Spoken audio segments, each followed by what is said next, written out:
Chapitre 4 d'Histoire, les fondements de la France nouvelle. Du sujet aux citoyens.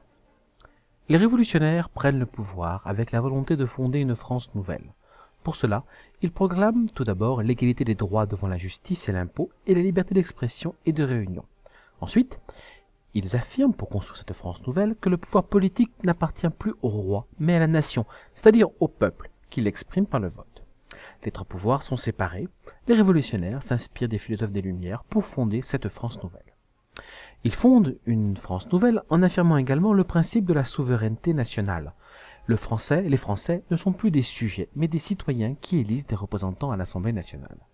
Les députés s'organisent en courant d'opinion, débattent, votent les lois et contrôlent le gouvernement. En province comme à Paris, se créent des clubs politiques comme celui des Jacobins ou encore celui des Cordeliers qui tentent de mobiliser l'opinion publique. Enfin, c'est une France nouvelle car la liberté d'expression et de presse est reconnue, ce qui entraîne une profusion de publications entre 1789 et 1793. Ce foisonnement d'écrits sous forme de pamphlets, libelles, journaux, lus à haute voix dans des petits cercles comme dans les grands clubs politiques, joue un rôle majeur dans la formation politique de l'opinion publique. Toutefois, cette citoyenneté connaît des limites. Le suffrage censitaire, c'est-à-dire que seuls les plus riches peuvent voter, s'impose à partir de 1796. Et en 1800, les libertés sont restreintes. Napoléon Bonaparte fait rétablir la censure. Ses opposants sont inquiétés. Une France unifiée. Les révolutionnaires unifient la France par la loi, c'est-à-dire que la loi devient celle de la nation votée par ses représentants élus et qu'elle s'applique partout sur le territoire, ce qui n'était pas le cas avant. Le pouvoir de l'État est un pouvoir centralisé. Le pays est divisé en départements, subdivisé en districts et communes. Tous les fonctionnaires, les juges, les prêtres sont élus et salariés par l'État. On unifie le système de poids et mesure en créant le système décimal, mètre, litre, kilogramme, et l'usage de la langue française se généralise, les douanes intérieures sont supprimées.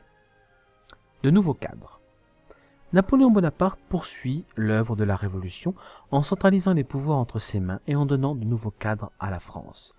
Il fait quelque part la synthèse entre l'Ancien Régime et les acquis de la Révolution française. Il place des préfets, en 1800, à la tête des départements.